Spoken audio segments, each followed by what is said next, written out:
Nós, a Europa, tem a ver com a Europa, tem a ver consigo. À sexta, uma reflexão sobre a atualidade europeia. Voltamos a conversar esta sexta-feira com Ana Rita Barros, formadora do Centro de Informação Europeia Jacques Delors. Boa tarde, doutora Ana Rita Barros. Muito boa tarde, Ana Marta. Vamos começar por falar em mais uma cimeira europeia que realizou-se uma vez mais por videoconferência. Qual foi a grande questão, a questão central? A continuação do plano de vacinação. A vacinação está na ordem do dia. Claro que sim. Mas, pronto, a constatação de que a Europa precisa de acelerar a produção, a distribuição e o desenvolvimento de vacinas. Nesse sentido, o Comissário do Mercado Interno está hoje em Portugal, já visitou vários países, de forma a ver qual é o processo não só de colocar as vacinas no terreno, mas também dos próprios países colaborarem na produção ou nas fases de produção. Sim. Porque nem todos os países têm condições para o processo completo. Só que isto é um processo muito complexo porque não é só a produção, é também a obtenção das matérias-primas. Cada vacina tem à volta de 200 componentes que não vêm do espaço europeu. E esse condicionalismo. De qualquer maneira, os líderes europeus analisaram a proposta da Comissão de iniciar um trâmite de um processo de arbitragem contra a famosa laboratória AstraZeneca, nós sabemos, exatamente pelo incumprimento de contratos, o que levou ao atraso no plano de vacinação, o atraso na distribuição e o atraso no propósito anunciado de vacinação de 70% da população. Embora os líderes também tenham reafirmado a posição da Pfizer, comunicada pela Comissão, de que vai reforçar a entrega no segundo trimestre, o que antevê uma projeção para 70% da população até o final do verão, com alguns estados a anunciarem mais rapidamente. Portanto, o comissário Breton, que é francês, anunciou até a tomada da Bastilha no dia 14. Nós deveríamos ser até 10 de junho, não é? Pois. Porque o nosso ministro dos Negócios Estrangeiros diz 5 de outubro, mas o que interessa é que o plano funcione e essa é uma posição que foi veiculada por todos os líderes europeus, assim como uma posição relativamente ao controle das exportações também, que é fundamental. Que é crítico e tem provocado alguma celeuma. Exatamente. Digamos. Ou seja, é a Europa mais exportadora do que importadora quando a produção está muitas vezes localizada em território da União Europeia. Isso levou os líderes a enfatizarem uma situação já antiga que nós conhecemos, que é a necessidade de uma indústria europeia mais forte e mais resiliente, não é? Produtora. Mais produtora. Aposta-se ainda, e penso que isso foi de novo falado, no certificado verde digital de vacinação. Exatamente. O certificado foi apresentado pela Comissão Europeia, como nós sabemos, e segundo os líderes deve avançar com urgência. Foi realçado o trabalho legislativo e técnico desse papel da União Europeia na implementação do certificado verde digital, que depois vai ter que ser aprovado quer pelo próprio Conselho, quer pelo Parlamento, mas cujo o Parlamento já tomou há uma tendência favorável, digamos. Sim, de uma maioria. Já votou esta semana, com 468 votos a favor, o recurso a um procedimento de urgência. O que quer dizer que apoiam, a maioria dos deputados apoia o certificado verde digital, que vai facilitar a livre circulação e a circulação segura dentro do espaço europeu, embora com alguns dissidentes, mesmo dentro dos eurodeputados, a dizer que há dúvidas ainda quanto à discriminação que possa existir das pessoas não vacinadas, porque o certificado contém dados muito particulares, quer quanto a resultados de testes recentes, quer à vacinação ou não vacinação, quer mesmo a uma recuperação de doença. E, portanto, está, enfim... Está a ser negociado, talvez, e está em causa os dados... Os direitos de privacidade e os dados, a proteção de dados pessoais, não é? Esta conferência, como referi inicialmente, realizou-se por videoconferência, mas o desejo era que fosse presencial, porque havia outros assuntos igualmente delicados, ou talvez até mais delicados. É o caso, por exemplo, das relações com a Rússia, que foram abordadas, mas foram adiadas já para o próximo Conselho. São temas muito enfim, sensíveis. Sim. E que têm que ser tratados com uma certa discrição e maior privacidade Sim. do que os meios de comunicação, como nós sabemos. Não é? Relações diplomáticas, então, com a Rússia e com a Turquia também. Com a Turquia, mas o da Turquia teve alguns avanços, Sim. sim. Podemos, aliás, falar disso. As relações estratégicas no Mediterrâneo Oriental foram abordadas porque está agora em cima da mesa a renegociação do acordo de migração, que tanto afeta as fronteiras de leste da União Europeia, na Grécia, na Bulgária, como nós sabemos, e os líderes reforçaram essa posição de reescalonamento das relações com a Turquia, pensando também muito num problema efervescente, que é o caso de Chipre, não é? Que também tem a ver com a Turquia. Curioso ou não, o presidente Joe Biden também participou nesta conferência, nesta cimeira europeia, testemunho talvez de uma aproximação. Sim, é curioso, enfim, exatamente porque passaram apenas 2 meses sobre a tomada de posse. Sobre a tomada de posse. É muito rápido. Sim.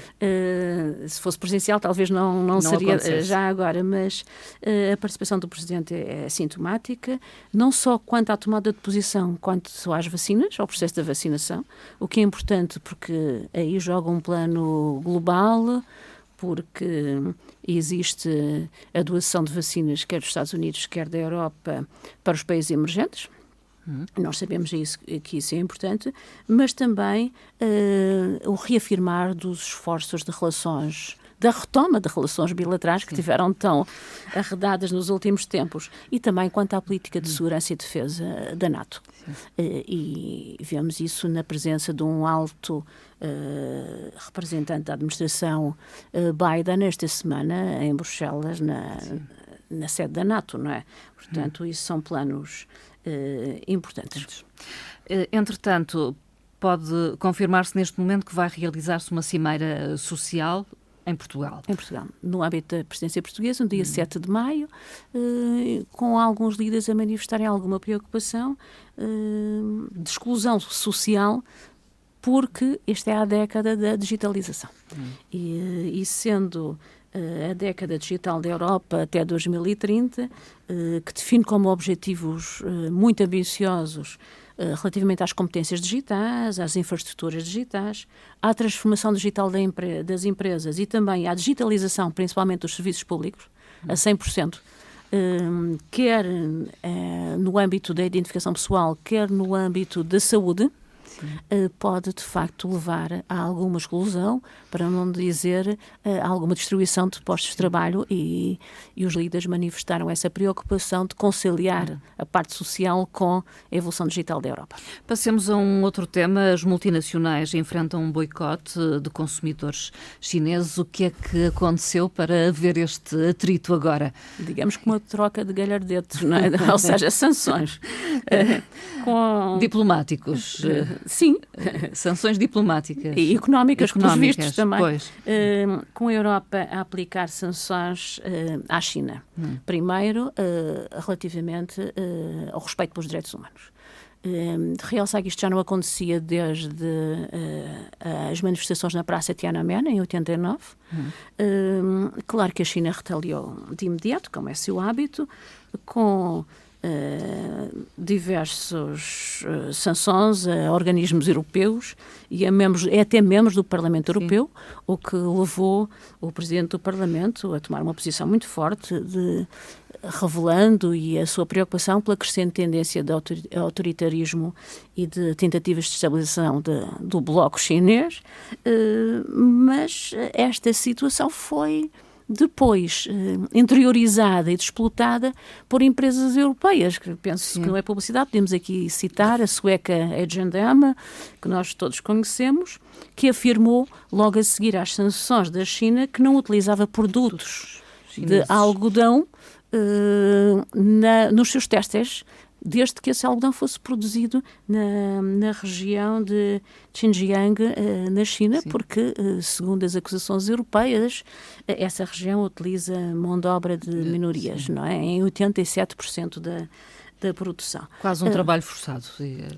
Dizem eles, embora a China já tenha contestado e posto declarações até online, de trabalhadores da zona a dizer que são muito bem pagos e que estão lá voluntariamente. A questão é que há uma tensão, digamos. Muita tensão. E que essa tensão arrastou outras empresas de um grupo também muito conhecido, europeu, que é a Inditex, e também não europeus e ocidentais, porque eles consideram-nos todos ocidentais, que é o caso da Adidas e da Nike, e a resposta dos meios estatais chineses não se fez esperar muito, não é? Apelou aos consumidores para retraírem o consumo. Então via-se as imagens das lojas na China completamente vazias e até bloqueio da parte das vendas online, o que tem muitas repercussões, não é? Os consumidores chineses são assim muito obedientes, não é? Claro. Já tínhamos visto este episódio No em passado. 2018, sim, com a Dolce & Gabbana, Sim. que até teve que suspender uma passagem de modelos, por razões muito semelhantes. Consequências disto existem. De imediato, as bolsas deixaram cair as cotizações destas empresas, principalmente da primeira que nós citamos, com quebras muito significativas. Enfim, isto tem sempre estas repercussões. É a globalização. É verdade. Polónia e Hungria continuam a manifestar-se contra os fundos europeus, contra o mecanismo que atribui fundos europeus aos Estados-membros da União Europeia. Condicionando-os à aplicação das regras do Estado de Direito. Sim. Esse é que é o problema. Esse é o grande problema. Exatamente. Portanto, ao ponto de recorrerem ao Tribunal do Luxemburgo, exatamente. Luxemburgo. Portanto, esta situação teve início em dezembro último, na Cimeira, e quase no fim os Estados-membros aceitaram que o dispositivo deste mecanismo não fosse implementado sem aferir a sua validade, desde que, para isso, algum Estado interpusesse recurso, que foi o que aconteceu com a Polónia e com a Hungria, pedindo ao Tribunal Europeu da União Europeia que se pronunciasse. Mas esta foi, em dezembro, uma forma de ultrapassar a aprovação quer do Plano de Recuperação e Resiliência, quer do quadro financeiro plurianual 21-27. Este mês, os dois Estados anunciaram ter entregue no Tribunal, e o Tribunal confirmou, e argumentando que este tipo de solução não tem fundamento nos tratados, nem a União Europeia tem competência para definir o que é o Estado de Direito. Ficamos assim muito claro, não é? E quais as consequências deste processo em tribunal? Se não tivesse havido esta interposição dos Estados, o mecanismo entrava em vigor de imediato. Assim não entra. Não entra, tem que esperar pela decisão do Tribunal, o que normalmente demora 18 meses, 1 ano e meio. Temos aqui que recordar um assunto que não é desplicente, que é o facto da Hungria de Viktor Orbán ter eleições legislativas em 2022 e, portanto, a decisão do Tribunal seria posterior. Também não é desplicente afirmar o peso que os fundos têm nos orçamentos destes Estados e no produto, com 3,3% no caso do produto da Polónia e 4,48% no caso do produto da Hungria. Portanto, são valores que têm um grande peso nas economias desses países. Há um interesse por detrás desta tomada de posição. Económico, político, enfim. Outra questão, e ainda tem a ver com justiça europeia, é o facto de o Tribunal de Justiça ter determinado uma compensação dos passageiros em caso de greve dos pilotos. Exatamente, porque os direitos dos passageiros, como nós sabemos, isentam as companhias aéreas de pagamento quando está em jogo circunstâncias extraordinárias, como o caso do mau tempo. E até aqui o caso de greve era considerado pelas companhias aéreas e por esta companhia em particular como uma circunstância extraordinária que o Tribunal não veio a confirmar. E o Tribunal diz que em qualquer negociação social e negocial em termos laborais está implícita o direito à greve. E, como tal, as empresas têm que prever essa situação como uma circunstância normal e não extraordinária. Daí ter dito que a situação estava perfeitamente dentro do controle da companhia, não era uma circunstância extraordinária e tem que indenizar. O passageiro. Foi mesmo a Justiça sueca que enviou para o Tribunal Europeu o caso dos seus cidadãos. É interessante, não é? Porque é uma companhia aérea sueca que é penalizada nórdica, aqui é a nórdica. SAS, portanto está divulgado, portanto não é segredo, não é a SAS, e era um caso de de um voo entre Malmö e Estocolmo. A indenização, como nós sabemos, tem valores de 250 euros, não é o valor financeiro, é numerário, mas é a circunstância, o exemplo que confere para os direitos dos passageiros e também a jurisprudência que daqui fica para situações futuras. Os cidadãos europeus são convidados a participar na eleição de uma moeda comemorativa do 35º aniversário do programa Erasmus. Erasmus, exatamente. Portanto, em 2022 celebram-se 35 anos da criação do programa. Esse programa tão conhecido, emblemático, que muito podemos referir aqui, muito, e muito considerado e aceito pelos cidadãos europeus em geral. Podemos referir que no quadro 21-27 foi já adotado esta semana o orçamento para o programa de 28.400 milhões de euros. Em financiamentos diretos e indiretos, ou seja, comparativamente com o quadro anterior, um acréscimo de 93%. Pensa a União Europeia mobilizar 10 milhões de europeus nestes 7 anos. A efeméride será assinalada pela moeda. De referir também que apenas as moedas de 2 euros podem ser cunhadas para este efeito de comemoração. E há várias propostas. E há 6 propostas. Há 6 desenhos. Cada desenho tem um seu descritivo. Portanto, quem estiver interessado, e nós apelamos, os que participaram direto ou indiretamente, ou simpatizantes com este programa, que votem. É até o dia 31. Aproveitem agora o fim de semana. As férias da Páscoa, para aqueles alunos que agora não estão em aulas. E que votem, podem escolher uma ou mais moedas e seria talvez interessante um dia vermos a moeda escolhida por nós. A circular, porque as moedas são comemorativas, mas também circulam. Portanto, fazemos esse apelo, votem.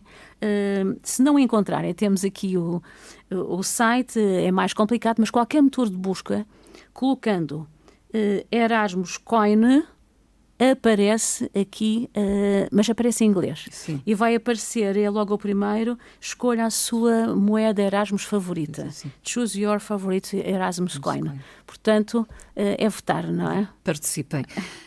Porque falamos em moedas, algumas moedas papel em escudo podem ainda ser trocadas. Agora, até 28 de fevereiro de 2022, porque elas prescrevem no dia 1 de março. Portanto, para o ano... É praticamente um ano. É andar à procura lá em casa e fazer o mais depressa possível. Podem fazer presencialmente em qualquer departamento do Banco de Portugal. Podem também fazê-lo por correio restado, com valor declarado, enviando para o Banco de Portugal em Lisboa, em envelope fechado, discriminando o numerário, os valores que lá têm, a indicação da identificação, portanto, do remetente, com o IBAN para depois fazer a transferência bancária, mas diretamente é mais fácil. Podemos recordar as notas, se é que ainda nos lembramos das notas, não é? 10.000 escudos, 10 contos, portanto, 5.000 escudos, 2.000 escudos, 1.000 escudos e 500. Talvez também relembrar um pouco a taxa de conversão. Sim. Portanto, 1 euro foi fixado uma 200 taxa escudos. 200.482, irrevogável. Portanto, a terminar, doutora Ana Rita Barros, uma frase, como sempre, e uma referência ao Dia Mundial da Água, que celebramos esta semana. Portanto, uma frase da diretora-geral da Unesco, que diz o seguinte: diariamente são despendidas, maioritariamente por mulheres e crianças de todo o planeta, 200 milhões de horas na busca de água. Temos a responsabilidade de tomar consciência do valor que a água tem e de atuar para preservar este recurso vital que confere ao nosso planeta a sua cor tão característica. Portanto, a diretora-geral da Unesco, Audrey Azoulay. Doutora Ana Rita Barros, obrigada e até à próxima conversa e boa Páscoa. Só voltamos a encontrar-nos depois da Páscoa. Boa Páscoa para todos. Muito obrigada.